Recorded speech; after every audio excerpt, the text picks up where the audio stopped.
Thank you very much. First of all, I would like to extend my sincere gratitude for all the Kiev and all their staffs who could, prepared for such a meaningful conference. I've been just participating in the conference many times, but each time I have so many things to learn, and I'd be very, very happy to be able to come back. My topic today is on the Japan's integration strategies and what is behind. Oh, sorry, it doesn't move. Oh, okay. What's the factors that stands behind the Japan's changed attitudes towards free trade? So Japan is making one of the probably most positive pro of FTA, pro free trade country now, maybe because we were sleeping when the other peoples are working so hard. So now it's our times to stand up and run as a person who's one lap already behind. So ratification for TPPs is almost finished. The lower house has already passed it without any troubles, and the upper house is always making just a stamp on it. So TPPs is almost done for Japan. And we are pushing Japan-EU EPAs to settle down, hopefully within this year, but maybe next year. And also, on the other hand, we are, again, in another context, because the TPPs is in a different situations, we are in other strategies to push the RCEP, and also we are, of course, very interested in CJK FTA. So Japan's scenario used to be like this. Well, we have TPP, and then we were pretty sure that Korea will be coming to TPP anyway. And then that means there is a Japan-Korea FTA at very high standard, almost without negotiation, because we are the original member.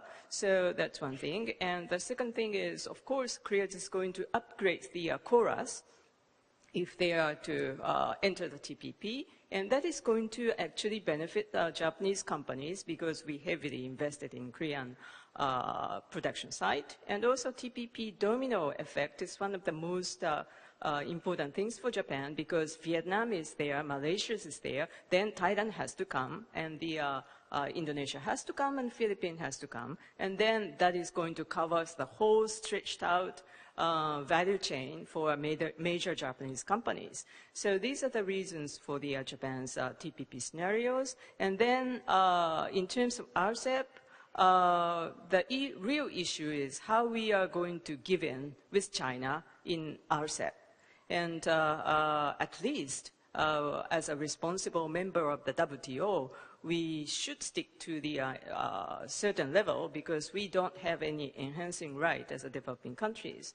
So maybe Japan, China, FTA at certain standard, and then hopefully we would like to introduce a common effective preferential tariff that can be used by everybody in the member of RCEP, because that should be the simple and easiest way for Japanese value chain. And we've been also working together, even with China, to push the ASEAN +1 physical connectivity, as well as the systems and other connectivity. So that is going to push the our value chain. So these are the Japanese strategies. And what will happen if TPP or RCEP as a form of the mega FTAs is going to be created? Probably CJK is still we are negotiating, but still we are far behind.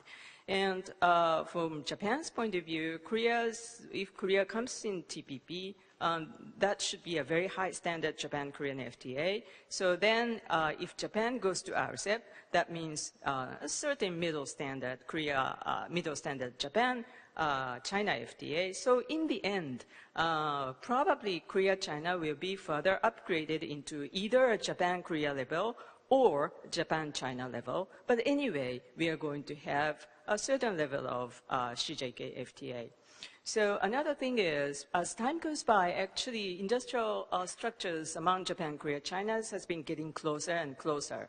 So then the real issue is we have to have certain standard for competition policies. Otherwise, unfortunately, these three countries have a huge history of industrial politics, industrial policies. So maybe in the meantime, we try to protect our own industries by interventions by the government. So that's not a good thing.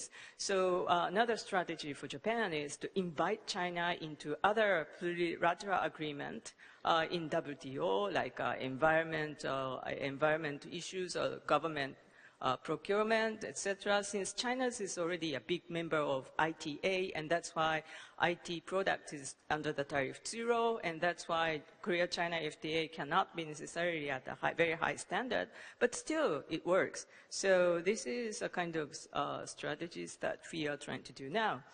And this shows the TPP standard of tariff elimination. So if you see this part, the speed is very rapid. Immediate tariff eliminations in industrial goods is, in Japan case, immediate tariff eliminations is 95% or so in tariff line, and the other members is quite similar. And the standard is even higher if compared to KORAS. So this is TPP standard, and this is Korea-China FTA standard, and as China opens only 20% of the tariff line immediately. So the standard is very different, and it's a whole different kind of FTA. And let me just touch upon the why Japan can be so aggressive about the EPA or FTA. Well, first of all, we finally started to feel the market pressure that Japanese companies should pursue more better profit, better productivity. Otherwise, we won't be able to compete with the world. So there is a big law called Industrial Competitiveness Enhancement Law, so that the company can exchange the business line each other, so that can be backed up by the government with the tax incentives or financial support or special provisions of the Company Act, etc., so that the government has been keeping pressures for the firms to restructure the whole lines. And this shows Japanese companies' performance, but the sales is painfully still stagnant because our export dependency is rather small, but the profit continues to rise. So it's been working, but we are strongly now pressured by the macro market pressures because of the Abenomics, so we've got to wind up all the speed. So this is the business restructuring paradigm. So for example, if a company, we just invented some good pharmaceuticals and drugs, we would like to market it, and then the general trading house is interested in investing in these ventures, so the government is going to support this idea, so this kind of things. So another reasons why Japan can be so aggressive is that we are now under the full employment. Job opening to applications in Japan now exceeds 2.0 in metropolitan areas and 1.4 in whole nationwide level. That means that's the highest record in 25 years. So there is no fear that we might lose the job as a result of the FTA. And the labor shortage has started to be the, but it's actually not because we are such a great countries, but it's just because we are aging so fast and the baby boomers is almost retired. So, but anyway, still we are in a labor shortage, so that means very weaker anger by younger generations. We haven't invested so heavily into the higher education so that younger people are relatively easier to get a job. And also, since we are suffering from labor shortage, the government has finally promoted the women's positions in the labor market, and the women cannot work as the militants in traditional Japanese companies from 9 o'clock to 12 o'clock maybe. So the atmosphere is, let's change the working styles, and that is going to even welcome the senior people who cannot totally dependent on the pension fund anymore. And then also, since the government is under the enormous pressures to promote the local small companies, so the people in the local areas also know that the government is very eager to support them. So that's why Japan has somewhat can be so positive about FTA. So this shows a job by college graduate, and that is almost to 100, and it's in April of the graduation period, so that means. And also, we are very much pressured by the market, as I said, and the growth strategies is very much specifically combined with the whole FTA paradigm. The reasons why we have to go to TPP was that we have to cover up all the stretched out value chain through under the just one simple rules.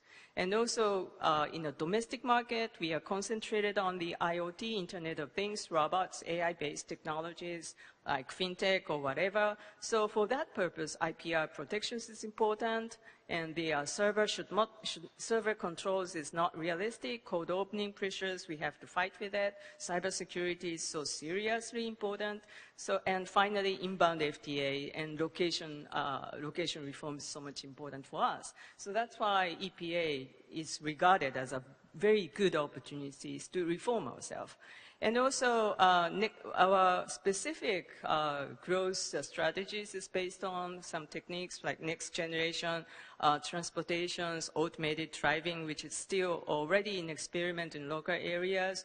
And also, wow, there are so many things like a hydrogen society, health and Medicare business. We have 66,000 people who's already over 100. So how we are going to live more, we don't know. But this might be a good opportunity to invite the global pharmaceutical or medical-related companies as an inbound FDI. So that's why ISDS is important. There might be some dispute among the businessmen. And also local economies, et cetera, et cetera. So that's why this is the reasons why we can be so positive about FTA. So finally, some implications from Japan. First, Japan one time tried to improve the income distribution desperately, like we are 99% of the people, et cetera. But finally realized, after all, jobs should be just secured only by the market, not by the government.